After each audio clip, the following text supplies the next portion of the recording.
Tudo da Canção Nova em um só lugar. Canção Nova Play. Olá, que a paz do Senhor esteja no seu coração. Sou eu, Padre Roger Araújo, que estou com você no nosso programa A Bíblia no Meu Dia a Dia. Juntos caminhamos, construindo o reino dos céus, iluminados pela palavra do Senhor nosso Deus. Aí na sua casa, no seu quarto, no seu cantinho, se dedique a meditar a palavra do Senhor. Façamos da palavra de Deus o livro da nossa vida. Fala, Senhor, fala ao nosso coração, fala à nossa vida. Vinde em nosso socorro, vinde em nosso auxílio, Senhor, nosso Deus, e apressa-nos em socorrer-nos. Nós somos teu povo, Senhor. Nós queremos fazer tua vontade. Por isso, ilumina a nossa mente, ilumina o nosso interior. Dai-nos a justa compreensão da tua palavra, Senhor, para que possamos praticá-la e vivê-la cada dia de nossa vida. Vinde socorrer-nos, Senhor, com a luz da tua sabedoria divina. Que teu Espírito Santo esteja conosco, nos guiando, nos direcionando e nos iluminando. Em nome do Pai, do Filho e do Espírito Santo. Amém.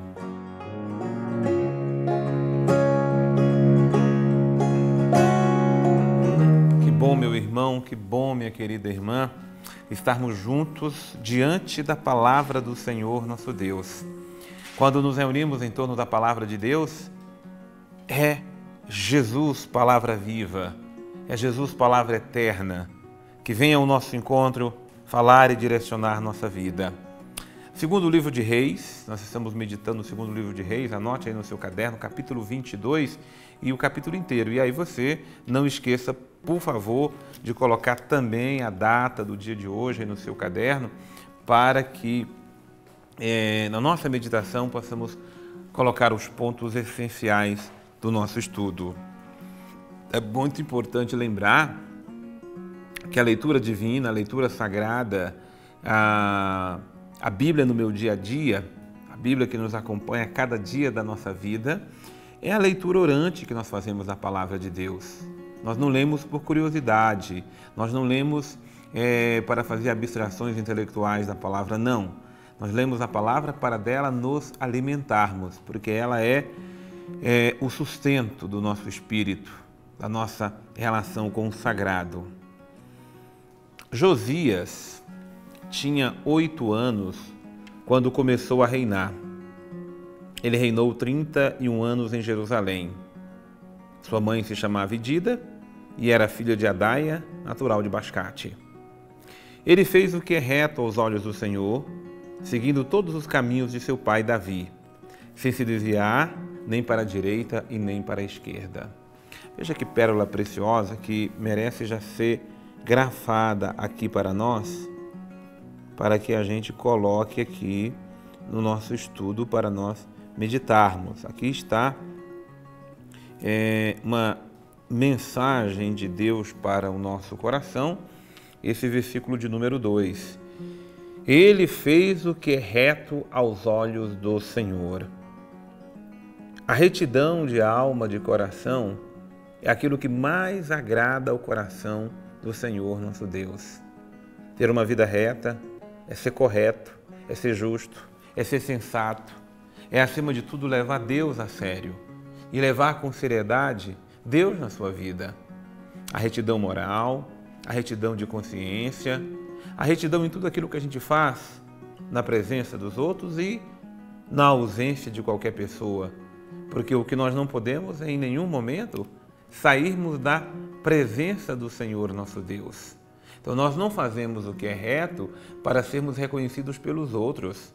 Nós fazemos o que é reto, correto e justo porque estamos na presença do Senhor nosso Deus.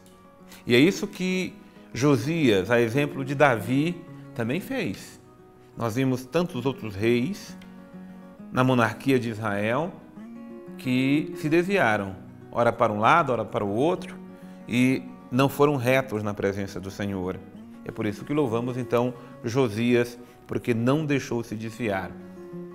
Se o meu, se o seu, se o nosso coração se desviou em algum momento do Senhor, que busquemos de todo o coração a retidão naquilo que fazemos e realizamos. Foi no ano 18 do seu reinado que o rei Josias enviou seu secretário Safa aliás, Safã, filho de Aslias, filho de Mesolã, a casa do Senhor com a seguinte ordem: vai ter com o sumo sacerdote Eucias, para que calcule o dinheiro que foi levado à casa do Senhor, e que os porteiros recolheram das mãos do povo, seja ele entregue nas mãos dos mestres de obras da casa do Senhor, para pagar os operários engajados nas reparações na casa do Senhor, carpinteiros, construtores, pedreiros, e também para pagar a madeira e as pedras talhadas necessárias à reforma da casa. Mas não lhe peçam conta do dinheiro que lhes foi entregue, pois procedem com honestidade. Aqui tem uns pontos tão importantes. Primeiro, o versículo 4 é uma ordem, né? Versículo 4 aqui desse capítulo 22. Vai ter como sumo sacerdote Eucias, para que calcule o dinheiro que foi levado à casa do Senhor, e que os porteiros recolheram da mão do povo. Como é importante, como é fundamental, ter retidão no uso de qualquer dinheiro. Nós estamos vendo quantos desatinos acontecem por causa do mau uso do dinheiro. Na esfera pública, na esfera privada, na esfera particular. O quanto muitas vezes dinheiro são desviados, dinheiro que é do povo, seja na área governamental, pública, mas seja nas empresas, seja nas igrejas. Não é? Quantas vezes o dinheiro ele é desviado? O dinheiro desviado mostra o desvio da alma humana, da conduta humana, do coração humano, que deixou de ter retidão para deixar-se levar pelo domínio do dinheiro. Quando você desvia 1 centavo daquilo que não lhe pertence, você está sendo desonesto. Não importa se é R$1 ou se é 1 milhão. O dinheiro, aquilo que não lhe pertence, você não pode se apropriar. E aquilo que lhe é confiado, R$1 ou 1 milhão, você precisa usar com retidão, para que a honestidade das pequenas coisas resplandeça também nas grandes coisas. Depois seja justo, porque o versículo 3 diz que ele seja entregue nas mãos dos mestres de obras da casa do Senhor para pagar os operários engajados nas reparações da casa do Senhor. Aqui tem uma coisa que é importante, fundamental e essencial: que sejamos justos em tratar os operários, sejamos justos em tratar os trabalhadores, desde a pessoa que trabalha na sua casa a qualquer servidor. Todos têm direito a receber o honorário próprio pelo seu trabalho. Não se pode de forma alguma negar, desviar, reduzir aquilo que é o saldo do trabalhador, do operário, inclusive na casa do Senhor ou em qualquer situação.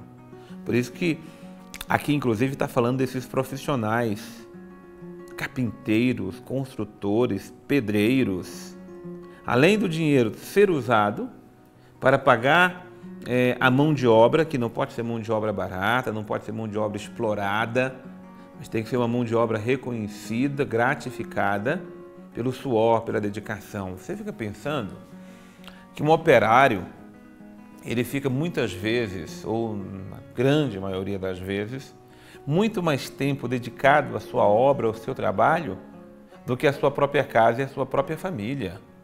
Um operário levanta de madrugada para pegar o ônibus, para pegar a sua condução, para poder chegar no trabalho, começar a trabalhar cedo, às 7, às 8, e depois ele ficar até o final do dia para pegar outro ônibus, para chegar em casa suado, cansado, mal fazer sua refeição, para no outro dia retomar a rotina.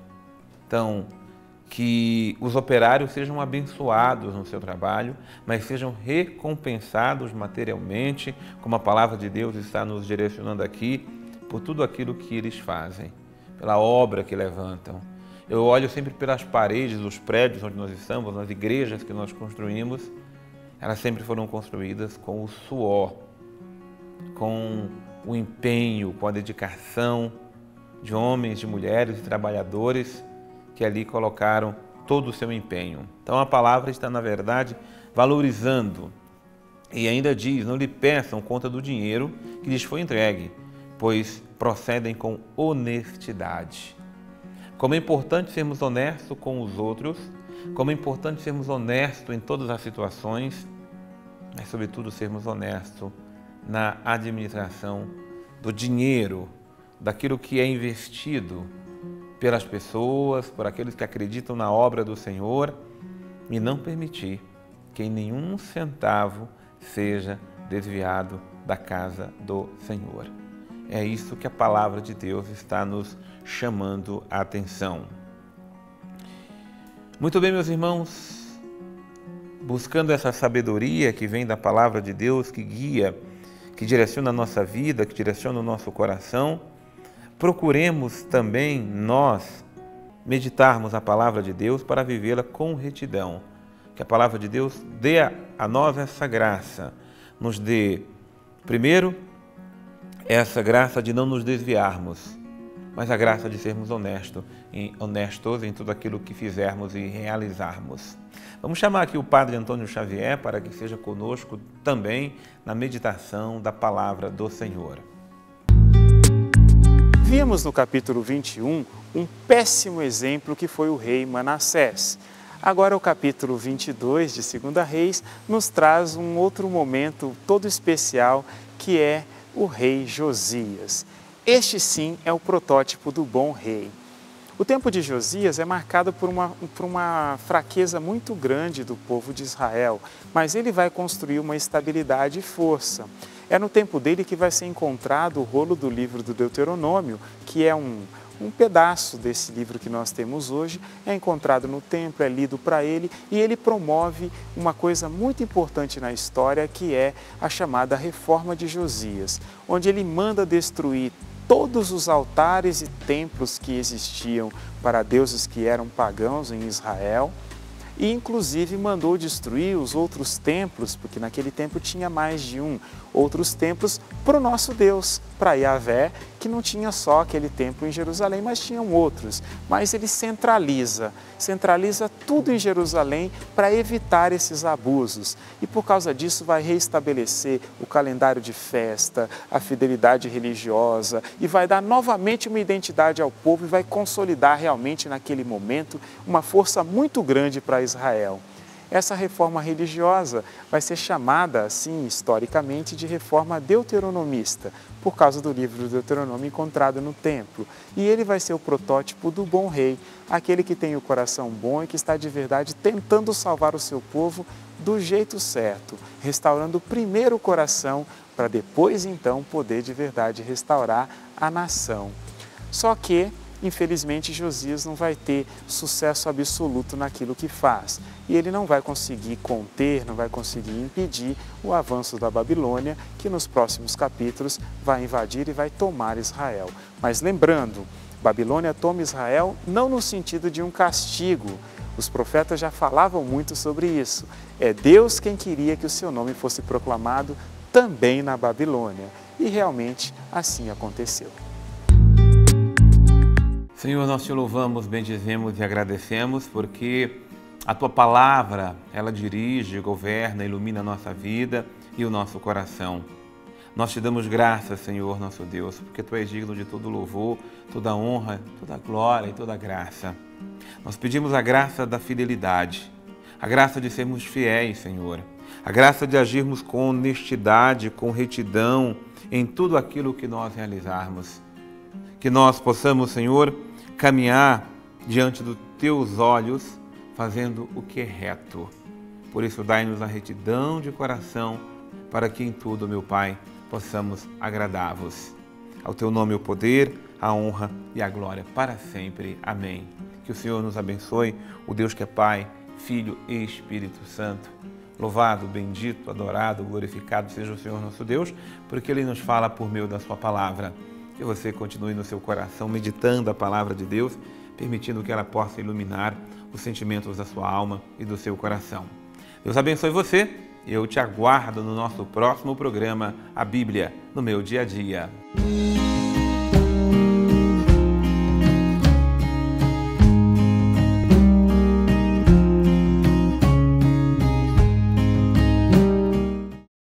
Tudo da Canção Nova em um só lugar. Canção Nova Play.